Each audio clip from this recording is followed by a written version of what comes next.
John made millions, but his wife is not home when he comes back from work. He got divorced after he sold his company for a huge amount of money. He still calls her the love of his life. Her complaint, he never had time for her. Pablo is a very successful businessman. He just listed his company on NASDAQ. He has 500 employees, double-digit growth for the last 10 years, 3 houses and a mega yacht. His colleagues treat him like a superstar. But his 9-year-old daughter is upset because he just missed her 4th consecutive birthday. And for family reasons, he doesn't speak to his 8 brothers. He's never met his nephews. Real stories. What is success for you? Think about this question while I'm talking to you. Think about it actively. And to use some of your MBA jargon, what's your KPI in your life? Is it your bank account? Is it your relationships? Is it your net worth? What's your IRR? What's your own internal rate of return? How are you going to measure yourself? What do you want to invest in? Or do you want to be like all those people who never think about it and they make a lot of money to buy a lot of things that they don't need just to impress people they don't like? I want to buy a bigger car than my neighbor just to show him. Think about, what does your success look like? I'm an entrepreneur, and I want to live a meaningful, happy, and fulfilling life. How many of you want the same thing? Let me see some hands. Okay? We have this thing in common. Let's solve it. What I try to do to that goal is I study the most happy entrepreneurs I meet. Not the richest ones, but the happiest one, because that's the ones I consider to be the most successful. And what I have found is that they have one thing in common. They never are a different person at work and a different person at home. They all have a very specific set of values, short set of values, but very specific one, that they fulfill and follow in every aspect of their lives. They experience entrepreneurship as a way of life. And I call them the 360 entrepreneurs. I also want to be a 360 entrepreneur. So I sat down and I wrote my own values. We often talk about them, but we have to write them down. So I wrote them down. And mine are: be willing to take big risks, start new things, never be defeated by your defeats, nor jaded by your victories, always act with humility and good faith, and persevere. In the next few minutes, I'd like to give you a few stories and anecdotes of how these values have helped me in my business and in my personal life. I consider that I have taken 2 big risks in my life. Well, I've taken more than 2 risks, but I consider 2 to be the main ones. The first one was when I graduated from my MBA at Harvard Business School. Instead of taking a very sweet job offer that I had from an investment bank in London, I decided to start a retail business in Guatemala. A business that I knew nothing about, in a country I knew nothing about. I didn't know where Guatemala was on the map, in a language I didn't speak. And it was that decision that put me here today. Second biggest risk was choosing my wife, because she didn't meet my checklist. You know, same checklist that we all have when we try to look for our partners and companions, all the characteristics they need to have. Well, I have a piece of advice for you. If you have one, chuck it, throw it, tear it up, burn it up. It's no good. It will never help you. What it can do is it can stop you from seeing greatness in others. These were my 2 biggest risks. And the first one changed my life. The second one improved it dramatically. Creating new things, I love creating new things. Whether it was a retail store, whether it was a mobile technology company, whether it was a shopping center, it's exciting, I love it, and I will keep on doing it. But none of these ventures give me the fulfillment and satisfaction that I get from a nonprofit work.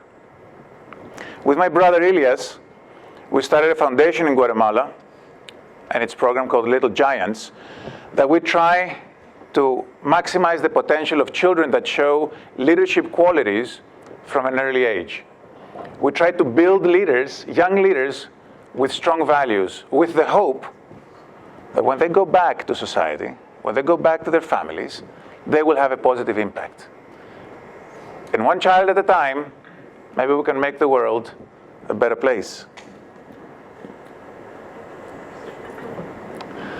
Well, the next value, maybe we can fix that. There you go. Learning from failure and never jaded by victories. I try to learn from my failures. I failed several times in building partnerships. First time, I learned that I was stubborn and I tended to underestimate what others put on the table. Second time I failed, I learned that business partnerships must always have their interests aligned. The third time I failed, I learned that I needed to be a better judge of character. But each time, I learned something. Never be jaded by victories. Point here is that when you're successful, you feel good about yourself. You know, other people like you, they invite you to things, they follow you on Twitter, they follow you on Facebook. Maybe you're in the media, maybe your bank account is bigger. Maybe they will even invite you to talk at TEDx. And all that, naturally, fuels your ego. So how many of you in here think that you have a big ego? Okay, a few hands. This is INCAE, right? Yeah, okay. Raise your hands up. I know that you have a big ego because otherwise you wouldn't have applied to INCAE. And the few of you that didn't have a big ego when you applied to INCAE, you will have a big one by graduating. So raise your hands. It's not a bad thing. Having a big ego is often fueled by success. And that makes it a good thing. The important part is learning how to manage it so that your ego doesn't become an obstacle to the things that you're trying to achieve. Which brings us the next point, which is probably the biggest and the most important value in my mind of leadership. Humility. You can never achieve greatness without humility. There has never been a great leader in my mind that did not exemplify humility in whatever he did. If you want to be a great leader, be humble and be strong at the same time. If you want to be a great friend, be humble and be empathetic at the same time. And a piece of advice in business, if you want to close a customer, be humble with your customer. I'll give you an example. I was presenting a couple of years ago our products, our mobile technology products, to a director in Indonesia. And everything I presented, he said, I got the same answer. He said, I don't care, I don't want it, no good, doesn't work for us, we have it, it's not new. I said, what am I doing? I'm losing the account before it even started. I need to change something. So I said, I admire you. Because we deal with 10 or 12 products in the company, and you deal with hundreds of products. That's admirable. He sat back, and he said, tell me again what your best product is. Acting in good faith. I have found also that acting in good faith is one of the strongest qualities for a leader. We all want to follow somebody that makes us feel secure. And we feel secure when we know that somebody acts in good faith with our best interest in mind. I always preach at work fair negotiations and acting in good faith, and I will share with you that a few years ago I closed a negotiation in a way that was very unfair for the other party. They lost money, they did not get a fair deal, but I also paid a price. Ever since, it has weighed very heavily on my conscience, and I consider it the lowest point of my business career. Perseverance, the most talked about element of entrepreneurship, but for good reason. Of course, we have to be perseverant, but smart at the same time.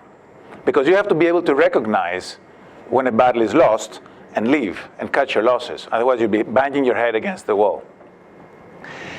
And perseverance has really paid off in my business life.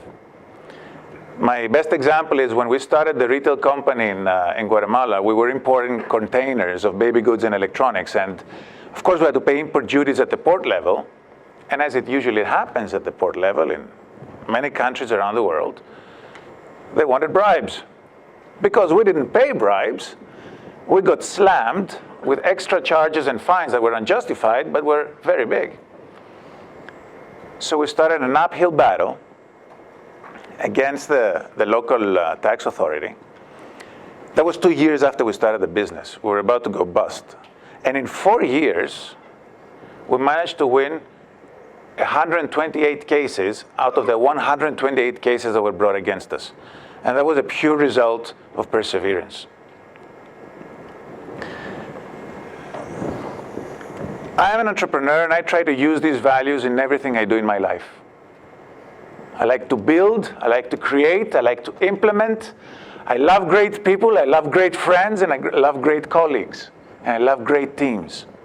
I take risks because I enjoy the returns very much, and I want the returns. And I will let no failure be my end.